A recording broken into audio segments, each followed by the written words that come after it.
say that about every book after it's coming out. Just kidding. What I liked most about this one is actually the blend of genres that I got to play with: horror and romance and thriller and humor and heartfelt. And then I had this couple at the center of it all, that they have really witty banter and just playfulness, and then also some heartfelt moments in there too, and some emotional things. So I think just the temperament of the emotions throughout and the backdrop of a zombie apocalypse is just always fun.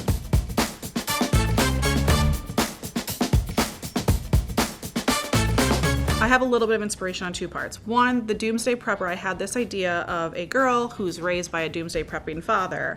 And I came up with that because my dad was a little bit of a Doomsday Prepper, but like not a competent one. Like it was just like, hey, I'm gonna buy a ton of canned goods and you and your siblings are gonna lug them down to the basement and you're gonna be forced to eat them before they expire.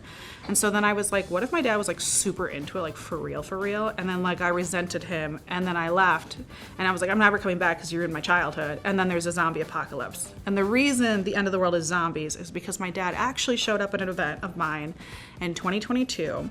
He was wearing a fake bloody shirt, and he held up a sign on the back of a Cheerios box that he had written that said, Geneva Rose, please write a zombie killer thriller. So when I had this idea, I was like, okay, the end of the world's gotta be zombies. I'll give my dad his zombies, I'll give my readers some romance. He did receive a redacted version. So he's fade to black and everyone else gets a little bit of spice.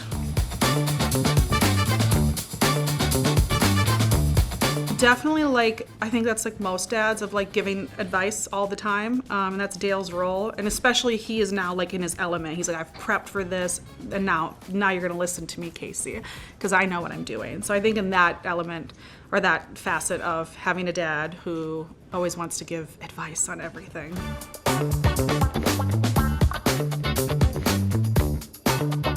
I think that's right. That's the reason, is because he was right, and now she has to accept that he was right. And the childhood she hated because she spent it, building a compound, he was right about it. It wasn't a waste, because now they are prepared for the end of the world. And I think having to admit that is very difficult.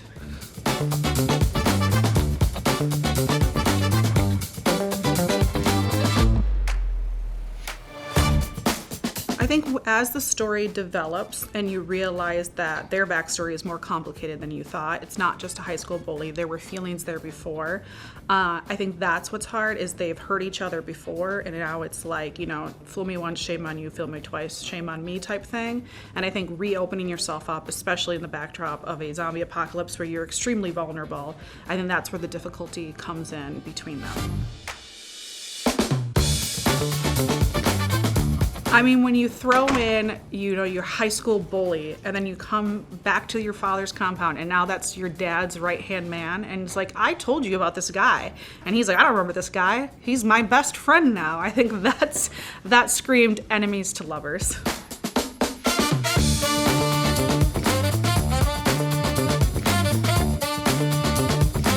I think it's applying that typically, like in this day and age with people. I mean, I haven't dated in a while, I've been married a while, but it's that whole thing of, oh, now they don't want me, well, now I want them even harder. And I threw that into Apocalypse, and I thought those are my favorite side characters to write. It was so much fun. I love Greg and I love Molly.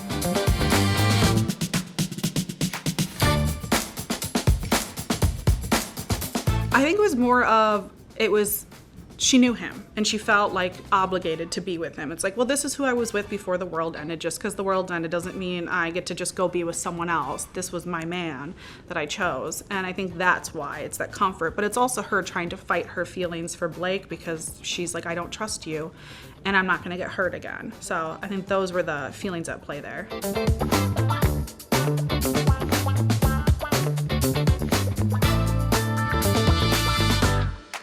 No, I think Nate is extremely selfish, and it's amplified in a zombie apocalypse where everyone really is out for themselves, or they can be, in those negative traits they have come out to a fuller extent. So I don't think he thought that Casey would be okay with it. I think he was only thinking about himself.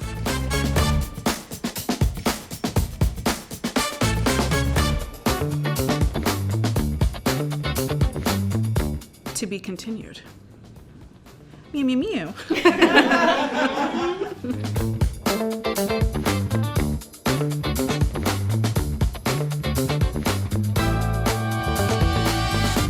So there's a lot of little threads that I threw up throughout this book that are not actually pulled all the way through. So you have the burners. And then there's these things where they're like, well, the gnomes, what if they fell into the wrong person's hands? These people that don't have memories, that don't know who they are.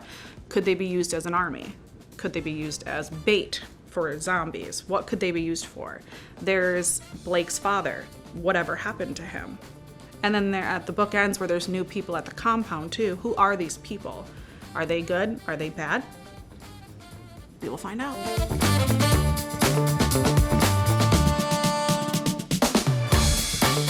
I would say so, in the sense of like, you know, I have I mean, a lot of the stuff that I write about, they're little tidbits in my life and romance and whatnot. And, you know, with my husband and becoming a father and me becoming a mother, I think there's stories there that could be told and different types of love.